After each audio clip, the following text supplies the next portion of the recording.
Welcome back to my video class 9. Today we are going to start part 4 of the lesson 5 all summer in a day.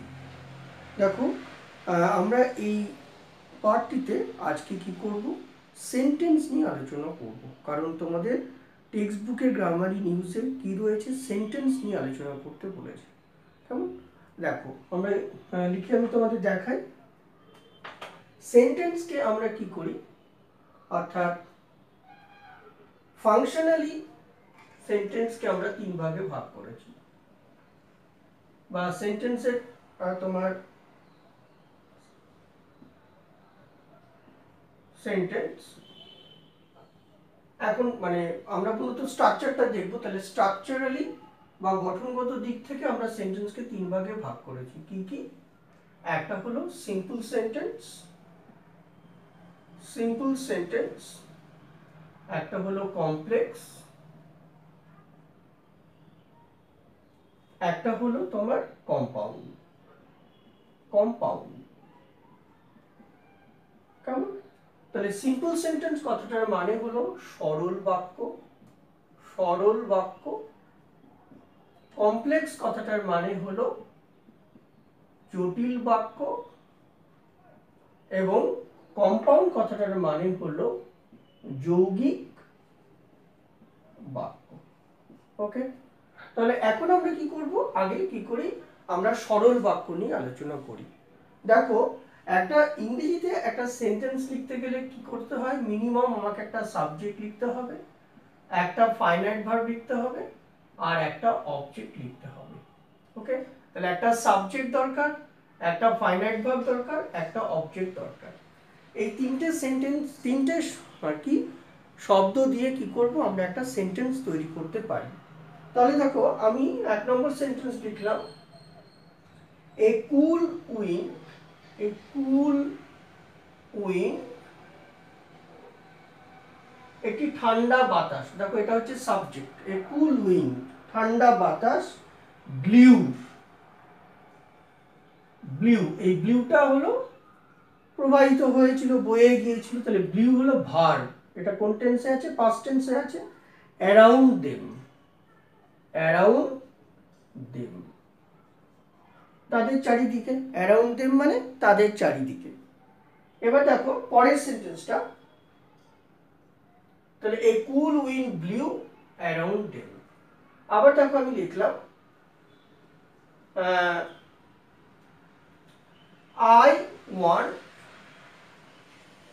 to write a poem, আমি একটি কবিতা লিখতে চাই। তাহলে I want to write a poem। দেখো এখানে কি, আইটা হলো সাবজেক্ট, ওয়ান্ট হচ্ছে ফাইনাইট ভার্ব, এটা ফাইনাইট ভার্ব, আইটা হলো সাবজেক্ট, টুটা হচ্ছে কি এখানে টু রাইট, এটা এই রাইট ভার্বটা হচ্ছে নন ফাইনাইট ভার্ব, এটা ফাইনাইট ভার্ব আর এটা হচ্ছে নন ফাইনাইট ভার্ব। তাকে আমরা কি করেছি, ইনফিনিটিভ টু দিয়ে কি করেছি, জয়েন করেছি, অর্থাৎ নন ফাইনাইট ভার্বটাকে এখানে টু ইনফিনিটিভে জয়েন করেছি, আর এই অবজেক্টটা কি, এ পোয়েম। তাহলে এটাও একটা কি সিম্পল সেন্টেন্স। তারপরে ধরো আমি লিখলাম, আমি বললাম এবারে একটা পার্টিসিপল দিয়ে সেন্টেন্স লিখি, seeing a snake the girl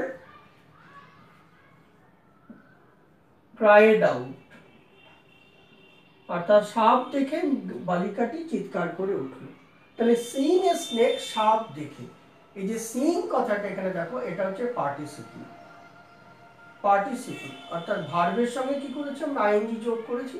R seeing a snake তাহলে সাপ দেখে, তাহলে সাপটাকে দেখে কি হলো, দ্য গার্ল, এই গার্লটা হচ্ছে সাবজেক্ট।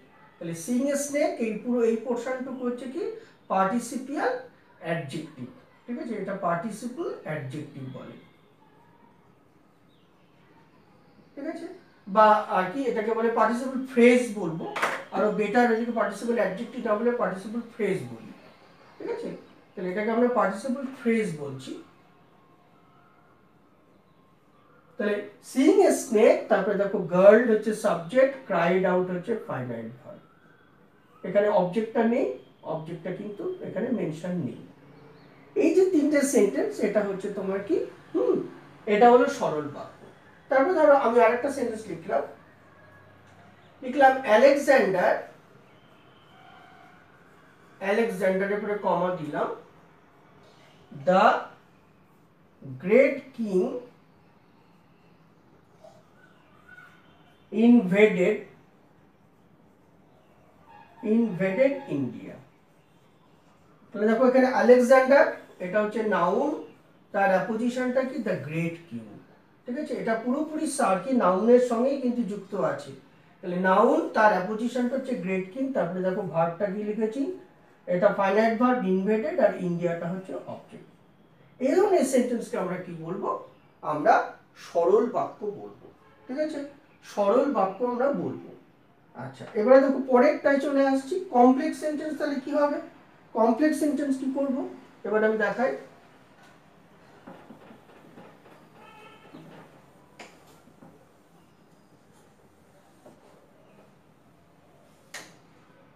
যেমন ধরো আমি বললাম যে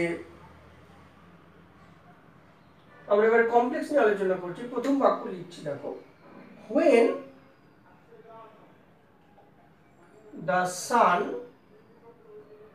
the sun came out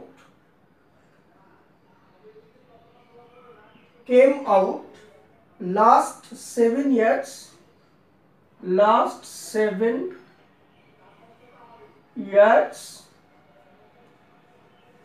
ago, they were too young। অর্থাৎ 7 বছর আগে যখন বাচ্চার কি সূর্য উঠেছিল, বাচ্চারা তখন খুব ছোট্ট ছিল, কারণ বাচ্চাদের বয়স মাত্র 2 বছর ছিল। কেমন? তাহলে এই সেন্টেন্সটা কি, তাহলে when the sun came out last 7 years ago, এই যে when the sun came out last 7 years ago, এই পোরশনটা হচ্ছে কি, এটা হচ্ছে সাবঅর্ডিনেট ক্লজ। তারপরে দেখো লিখেছি they were too young, এটা হলো প্রিন্সিপাল ক্লজ, আর এই পোরশনটা হচ্ছে কি সাবঅর্ডিনেট ক্লজ। তাহলে যে সেন্টেন্সের মধ্যে একটা প্রিন্সিপাল ক্লজ মানে প্রধান বাক্য এবং একটা অপ্রধান বাক্য অর্থাৎ একটি সাবঅর্ডিনেট ক্লজ থাকবে, তাকে আমরা বলবো জটিল বাক্য। ধরো আমি আরেকটা সেন্টেন্স লিখলাম, ধরো আমি বললাম he could not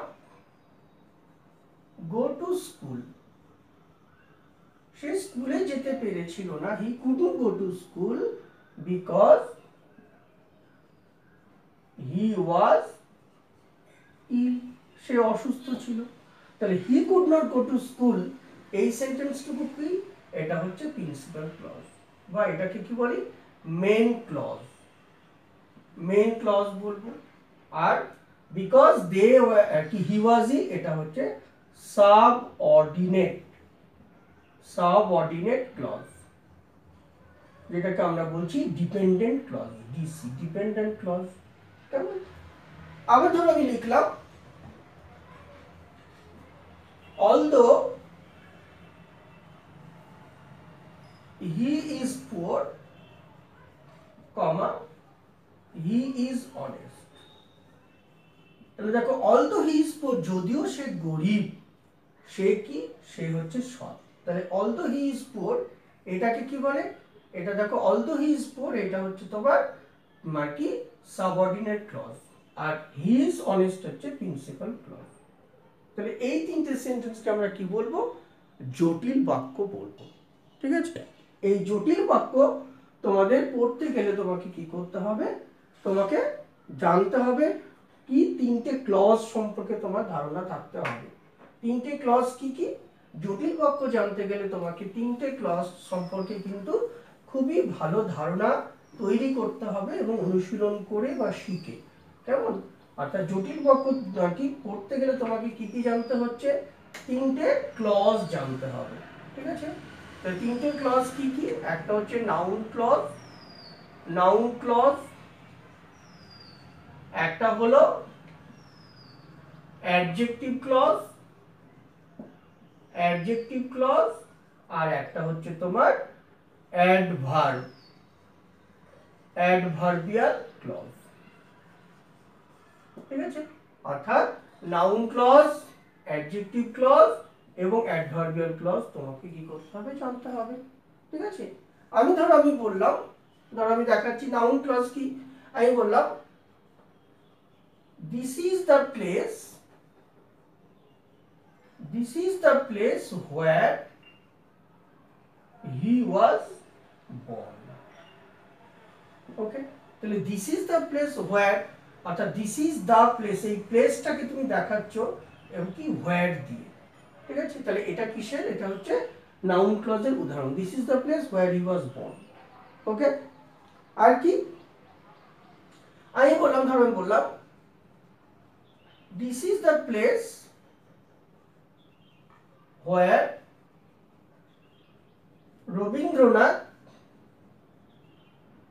Rabindranath was born। ঠিক আছে, তাহলে this is the place where কি, হোয়ার রবীন্দ্রনাথ ওয়াজ বর্ন। তাহলে এখানে প্লেসটাকে দেখো হোয়ার দিয়ে কি করছি, দেখাচ্ছি। সুতরাং এটা হচ্ছে কি নাউন ক্লজের উদাহরণ। ঠিক আছে, আবার দেখো কি, what you have said is true, what you have said is true। তাহলে তুমি যা বলেছো is true, what you have said, তুমি যেটা বলেছো সেটা হচ্ছে ট্রু, এটাও তোমার নাউন ক্লজ। ওকে, নেক্সট দেখো, তারপরে আমরা চলে আসছি অ্যাডজেক্টিভ ক্লজে চলে আসছি।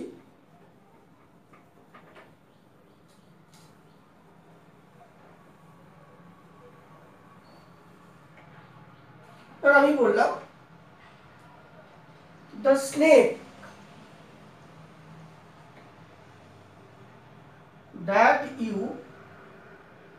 you saw yesterday was poisonous। Okay, the snake that you saw yesterday, the snake টাকে কি করছি দেখো, the snake that you saw yesterday was poisonous। তাহলে এখানে প্রথম সেন্টেন্সটা কি, the snake was poisonous, POISONOUS, the snake was poisonous। ওকে, এটা হচ্ছে মূল সেন্টেন্স। আমি কি করলাম, the snake R the poison was poisonous, এই পোরশনটুকুকে কি করলাম, সরিয়ে নিয়ে গেলাম, মাঝখানে এই জায়গাটায় কি করলাম, ঢুকিয়ে দিলাম that you saw yesterday। that you saw yesterday, এই এটা হচ্ছে তোমার সাবঅর্ডিনেট ক্লজ। এই জন্য এই ধরনের সেন্টেন্সকে আমরা কি বলবো, আমরা এই ধরনের সেন্টেন্সকে বলবো adjective clause. the snake was poisonous, এটা হচ্ছে তোমার প্রিন্সিপাল ক্লজ, আর that you saw yesterday এটা হচ্ছে সাবঅর্ডিনেট ক্লজ। ওকে, আর নেক্সট হচ্ছে অ্যাডভার্বিয়াল ক্লজ। অ্যাডভার্বিয়াল ক্লজ অনেকগুলো, অনেক রকমের হবে, অনেক টাইপের হয়। আমি শুধু একটা মাত্র তোমাদের দেখিয়ে দিচ্ছি। হ্যাঁ, আমরা পরবর্তীকালে যখন আবার ক্লজ নিয়ে ডিটেলস আলোচনা করব তখন দেখাবো। যেমন ধরো আমি বললাম একটা, যে ধরো আমি অ্যাডভার্বিয়াল ক্লজ অফ রিজন দেখাচ্ছি। রিজন মানে কারণ দর্শাবো, অ্যাডভার্বিয়াল ক্লজ অফ রিজন। আমি বললাম হি could not come to school because he was ill। তাই না, তাহলে he could not come to school, সে স্কুলে আসতে পেরেছিল না, he could not come to school, এটা এখানে প্রিন্সিপাল ক্লজ। আর because he was ill, এটা হচ্ছে সাবঅর্ডিনেট ক্লজ। তাহলে because he was ill, তাহলে কারণ সে অসুস্থ ছিল, তাহলে এখানে he was ill, এটা আমি কি তার কারণটাকে দর্শাচ্ছি, সেই জন্য এটা হচ্ছে কি অ্যাডভার্বিয়াল ক্লজ অফ রিজন। এটা দিয়ে কি হবে, আমরা রিজনকে বোঝাচ্ছি। তাহলে this is called adverbial clause of reason. ধরো আমি আরেকটা সেন্টেন্স বললাম, ধরো আমি বললাম যে, ধরো অ্যাডভার্বিয়াল ক্লজ অফ কন্ট্রাস্ট বোঝাচ্ছি, অর্থাৎ বৈপরীত্য বোঝাবো। কিরকম দেখো, আমি বললাম although he is poor, যদিও সে গরিব, he is honest। তাহলে অনেস্ট এবং পুয়ার এই দুটো শব্দ কিন্তু কন্ট্রাস্ট, অর্থাৎ একে অপরের বিপরীত ধর্মী শব্দ, এবং এই দুটো শব্দকে দেখো আমরা লিখছি although he is poor he is honest. তাহলে এটা কিসের উদাহরণ? এটা হচ্ছে অ্যাডভার্বিয়াল ক্লজ অফ কন্ট্রাস্টের উদাহরণ। এইভাবে তোমাদের কি করতে হবে, নাউন ক্লজ আর কি কমপ্লেক্স সেন্টেন্স, এবং কমপ্লেক্স সেন্টেন্সের টাইপ নাউন ক্লজ দিয়ে তৈরি হয়েছে না অ্যাডজেক্টিভ ক্লজ দিয়ে তৈরি হয়েছে না অ্যাডভার্বিয়াল ক্লজ দিয়ে তৈরি হয়েছে, সেটা কিন্তু তোমাদের বুঝতে হবে। বোঝা গেল? এটা হচ্ছে তোমার কি সেন্টেন্স। তাহলে এই তিনটে ক্লজ সম্পর্কে তোমাদের ধারণা রাখতে হবে, তবেই তোমরা কিন্তু জটিল বা কমপ্লেক্স সেন্টেন্স তোমরা বুঝতে পারবে। এবারে আমরা চলে আসছি পরেরটাই, কম্পাউন্ড সেন্টেন্সে চলে আসছি। দেখো তোমাদের টেক্সট বুক থেকে কম্পাউন্ড সেন্টেন্স একটা উদাহরণ আমি লিখছি। সেটা কি? ধরো আমি লিখলাম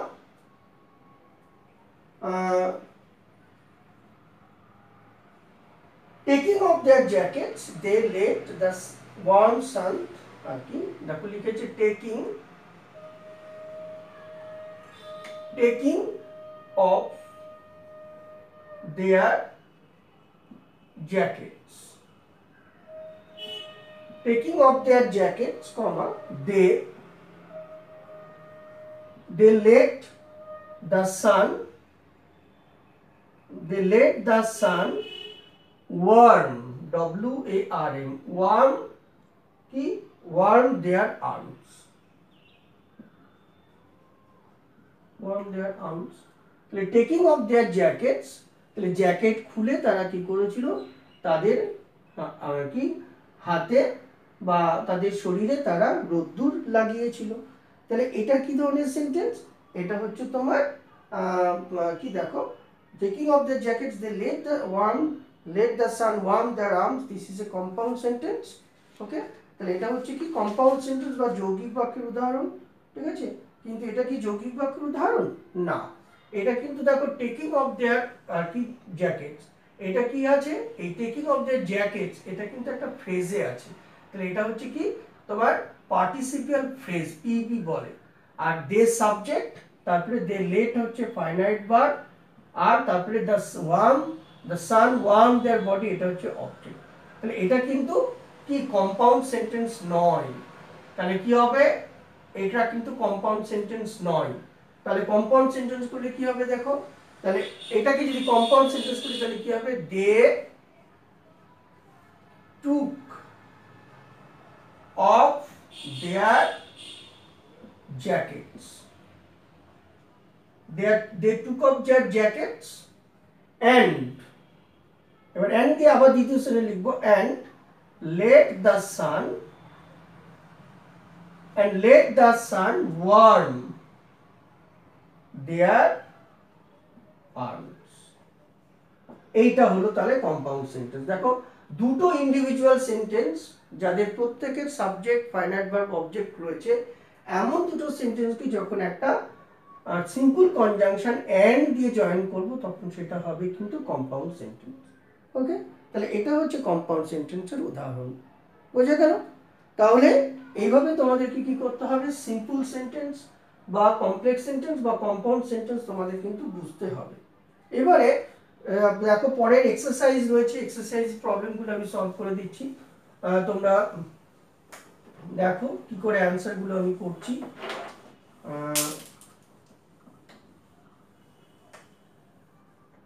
আচ্ছা দেখো কিভাবে অ্যান্সারটা আমি লিখছি।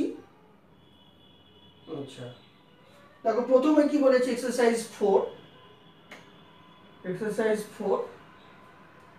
প্রথম প্রশ্নটা বলেছে I have a blue pen change into a complex sentence. তাহলে কি হবে, তাহলে আমরা লিখবো I have a pen which is blue. তাহলে আই হ্যাভ এ পেন, এটা প্রিন্সিপাল ক্লজ করলাম, এর সঙ্গে একটা সাবঅর্ডিনেট ক্লজ যুক্ত করি, তাহলে হুইচ ইজ ব্লু, তাহলে কি হলো কমপ্লেক্স হয়ে গেল। তারপরে দেখো চলে এসো পরেরটা number 2, seeing a snake the boy shouted. এবারে এটাকে কি করতে বলেছে, কম্পাউন্ড সেন্টেন্স করতে বলেছে। এটা কিসে আছে, সিম্পল সেন্টেন্সে আছে। তাহলে যদি আমি এটাকে কম্পাউন্ড সেন্টেন্সে কনভার্ট করি তাহলে কি হবে, তাহলে লিখবো the boy saw a snake and he shouted. তাহলে লিখবো দ্য বয় স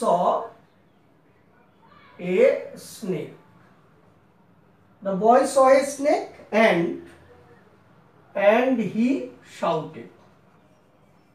তাহলে দেখো the boy saw a snake, বালকটি একটি সাপ দেখেছিল, তারপরে একটা কনজাংশন and ইউজ করলাম, তারপরে he shouted লিখলাম। তাহলে এটা কিসের উদাহরণ? This is a compound sentence, এটা হলো একটা যৌগিক বাক্যের উদাহরণ। তারপরে 3 নম্বরে চলে এসো, বলেছে দেখো I know a man who is very wise. তাহলে এটাকে সিম্পল সেন্টেন্সে করতে হবে, এটা কমপ্লেক্সে আছে, তাহলে সিম্পল করলে কি হবে? I know a very wise man. তাহলে I know a very wise man, I know a very wise man. তারপরে নাম্বার 4 এ কি আছে দেখো, the girl who is dancing on the stage is my sister. এবার এটাকে কম্পাউন্ড সেন্টেন্সে যদি করি তাহলে কি হবে? দেখো এটা কিসে রয়েছে, এখানে কমপ্লেক্সে ছিল, কম্পাউন্ড করব, তাহলে কি লিখবো? The girl is dancing, the girl is dancing on the stage, the girl is dancing on the stage and she is my sister, এবং সে হলো আমার বোন, she is my sister। ওকে, তারপরে দেখো পরেরটা 5 নম্বরে কি আছে? 5 নম্বরে তোমার আছে I met my friend and told her about an incident। এটাকে সিম্পল সেন্টেন্সে কনভার্ট করতে হবে, তাহলে কি লিখবো? আফটার মিটিং মাই ফ্রেন্ড, লিখতে পারি after meeting my friend, okay, after meeting my friend I told her about the incident, I told her about the incident. Okay, and the last one, তারপর কি বলেছে? the sky was overcast but it did not rain। এখানে কিসে রয়েছে? কম্পাউন্ডে। এটাকে যদি complex করি তাহলে কি হবে? although the sky was overcast, তাহলে এটা কন্ট্রাস্ট বোঝাচ্ছে, তাহলে এটাকে কি করব? অ্যাডভার্বিয়াল ক্লজ অফ কন্ট্রাস্ট করে দেব। তাহলে although the sky was overcast, although the sky was overcast, it did not rain। ওকে, এইভাবে কি করতে হবে? সলভ করতে হবে, ঠিক আছে? তাহলে এর সঙ্গে সঙ্গে আমরা আমাদের পার্ট 4 ভিডিও এখানে শেষ করছি। হ্যাঁ, অনেকটা সময় অতিক্রান্ত হলো, আমরা আর ভিডিওটাকে লেন্দি করব না। তোমরা কি করবে? বাড়িতে বসে বসে কি প্র্যাকটিস করবে। রায় মার্টিন ডাবদত্তের কোশ্চেন পেপারে অজস্র গ্রামার রয়েছে, সেন্টেন্সের আর কি তোমার স্ট্রাকচারাল ফাংশনের স্ট্রাকচারাল এবং আর কি ইয়ের ওপরে, গঠনের ওপরে, অর্থাৎ গঠনগত দিক থেকে আমরা যে জিনিসগুলো আলোচনা করলাম সেগুলো তোমরা বাড়িতে বসে বসে সলভ করো, এবং হোয়াটসঅ্যাপ গ্রুপে তোমরা কি করবে? আমাকে প্রবলেম দিয়ে দেবে, যদি তোমাদের আটকে যায় সেগুলো আমি সলভ করে তোমাদের আবার আমরা হোয়াটসঅ্যাপে লোড করে দেবো, ঠিক আছে? তাহলে সবাই ভালো থেকো, সুস্থ থেকো এবং মন দিয়ে লেখাপড়া করো। Thank you.